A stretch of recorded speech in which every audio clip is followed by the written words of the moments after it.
On her way to a fundraiser at George Clooney's house last night, Hillary Clinton's motorcade was showered with $1,001 bills. All those people throwing money at her car. They are Bernie Sanders supporters. This was a protest against what they call the absurdity, there it is, around campaign finance laws. The host of that fundraiser, George Clooney, what's interesting is he seems to agree.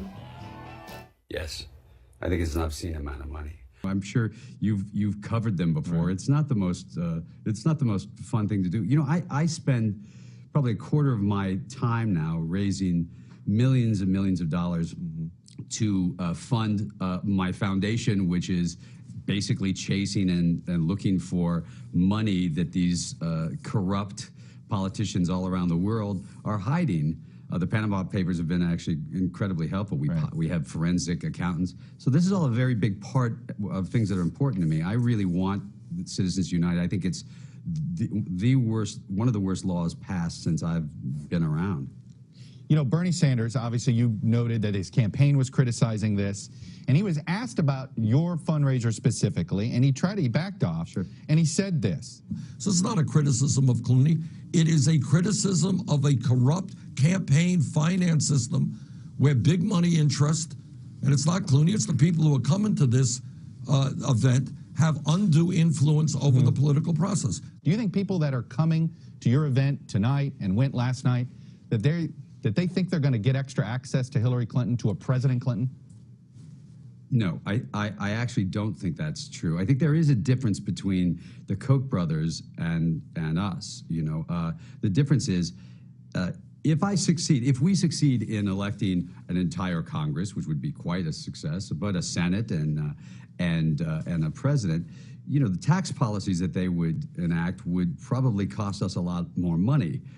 Quite honestly, the Koch brothers would profit if they get their way, and that's what, you know, there's no profit for us in this. You know, understanding this, Koch brothers have said that they're going to spend $900 million not on the presidency, but on the down ticket, on the senators and the congressmen and the gubernatorial races and the local races, and so our job is to try and counter that in some way. You had actually plenty of nice things to say about Bernie Sanders. I think you did an interview with The Guardian where you said you liked the issues he was bringing up. You thought he was actually pushing Hillary Clinton in a certain way. Why? I am curious. Why did you pick Clinton over Sanders? Well, I've worked with Secretary Clinton as a secretary, particularly in when the Sudan and South Sudan were looking to vote for their own independence. And it was an incredibly dangerous time for that country, and there were, you know, hundreds of thousands of people's lives at risk. And between the Secretary and the Security Council and some of the people on the ground, and Kofi Annan and Jimmy Carter and people like that, and thousands of people on the ground, we worked very hard to make sure that that didn't happen. She understood it. She understood the issues, even though we don't have any great reason to pay much attention to Sudan. We don't trade with them. We don't get money from them. I found her to be knowledgeable and to be very, and to care about the issues. And we've worked together since then. And I've been a very big fan of hers. But I want to say this. I really like Bernie. I think what he's saying in this election is important if you're a Democrat, again, to have these conversations. I hope he stays in for the entire election. And if he were to win the nomination, I will do whatever I can, including, if asked, a fundraiser like this, again, to try to keep bringing, to try to give him or her, Hillary, I hope she wins. You've minced no words about your feelings about Donald Trump. I think you called him a xenophobic fascist. I hope I'm quoting you correctly. I think you're pretty close. Okay, fair enough. What have your interactions been with him? You ever had any personal interaction with him? I met him once. I was sitting down at a table. He was nice, and then we talked a couple of times, I think, and then he went on Larry King and told everybody I was very short, which I said, I met you sitting down.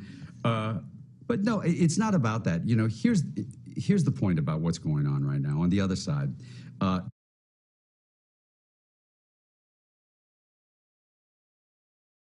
Trump and Cruz are making this a campaign of fear. We have to be afraid of everything. We have to be afraid of refugees. We have to be afraid of Muslims. We have to be afraid of minorities. And the question is, and this is an important one, are we really going to be scared of the very things that have made our country great? And if the answer is yes, then we have history to answer to, because we're not afraid. We are not a country. We are not a country that is afraid, and I refuse to accept that. Why do you think fear has been working, at least in the Republican Party? Because fear has always worked in one way or another. You've always, in elections, fear has always been a great, one of the great tools of any election. But the reality is, we are not the descendants of fearful people. We're not. So no, we're not going to ban Muslims from this country. That's never going to happen. And we're not going to go back to torture.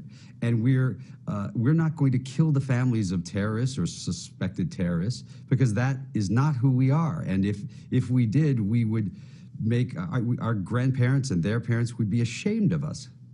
I'm curious, Hollywood and a lot of movie studios were very aggressive in putting pressure on the governor of Georgia to veto a bill that would have perhaps made it easier to discriminate gays and lesbians and transgender folks. Some of that same pressure is being applied to North Carolina. First of all, do you approve of pressure like that, number one? And what do you make of the North Carolina law? Well, I'm a protester from where I got arrested in D.C. a couple of years ago with my father protesting. I'm a big believer in protest. I think it matters. From the 56 Montgomery bus protest to the apartheid protest that I was a part of when I was a young man. But I find these to be really effective because these are big corporations that are protesting. And when you have IBM and Walmart of all people and General Electric and people like that coming at you, it affects people. And you can see it because we saw it with Mike Pence in Indiana. We saw it with Jan Brewer in Arizona. I think they can have some great effect. And I think the law is ridiculous, of course. All right. George Cloooney, I've kept you long enough. Thanks for coming on. Appreciate it. Thank you, Chuck. I appreciate it. You got it.